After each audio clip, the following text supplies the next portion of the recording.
पंजाब भर में high school और कॉलेजेस खुलने के बाद तालीमी सरगर्मियां मरहलावार शुरू कर दी गई। एसओपी पर अमल दरामद करवाया जा रहा है। नबील हसन रिपोर्ट करेंगे। पंजाब भर की तरह तहसील सोहावा और गिरदनवा में भी कोरोना वायरस की दूसरी लहर के पेश नज़र बंद स्कूल, कॉलेज और यूनिवर्सिटी को हुकूमत पंजाब ने मरला वार खोलने का हुक्म दिया तो 9वीं, 10वीं, 11वीं, 12वीं जमात की क्लासेस का आगाज़ 18 जनवरी से करा दिया गया।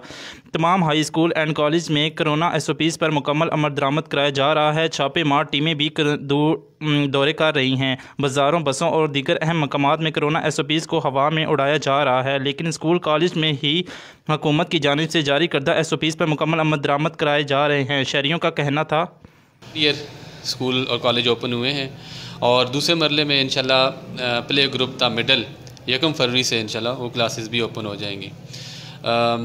अब एसओपीज़ पे हम स्कूल और कॉलेज में सख्ती से अमल दरामद करवा रहे हैं। बच्चों को प्रॉपर मास्क के साथ, हैंड सैनिटाइजर्स और डिस्टेंसिंग के साथ बिठाया जा रहा है। ये हुकूमत का एक अच्छा इक़दाम है कि उन्होंने दोबारा स्कूल और कॉलेज को इजाज़त दी है कि वो अपनी तालीमी सरगर्मियों का उसको जारी रख सकें।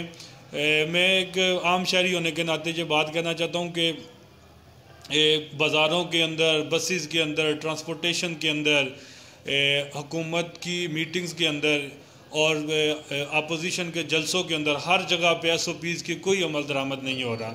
लेकिन ये स्कूल्स हैं, बैंक्स हैं, ये एसओपीज़ के ऊपर अमल दरामद करते हैं और इन्हीं को इन्होंने बंद किया हुआ था। जो बच्चों का खास तालीमी अदारों का नुकसान बहुत ज़्यादा हुआ है। साल बाद तकरीबन जिन बच्चों को कुछ आता था वो भी ख़त्म हो गया। तो अक्सर देखा गया, हम जहाँ भी जाते हैं गवर्नमेंट प्रॉपर आर्डर करती है कि एसओपी पर अमल करें, मगर जो सरकारी इदारे हैं वो बिल्कुल इम्प्लीमेंट नहीं करते, ना कराते हैं। जी, शहरियों का यही कहना था कि बच्चों का तालीमी काफ़ी हद तक पहले ही नुकसान हो चुका है। कोरोना वायरस की क्या सिर्फ स्कूलों में ही है, बाकी मुकामात पर वायरस नहीं है। अब अल्लाह का शुक्र है दोबारा तालीमी सरगर्मियां बहाल हुई और दुआ है कि कोरोना वायरस का दुनिया से खात्मा हो और तमाम तर सरगर्मियां दोबारा अपनी जगह पर आ जाएं। कैमरामैन फ़रद चौधरी के साथ मोहम्मद नबील हसन, बड़गवा।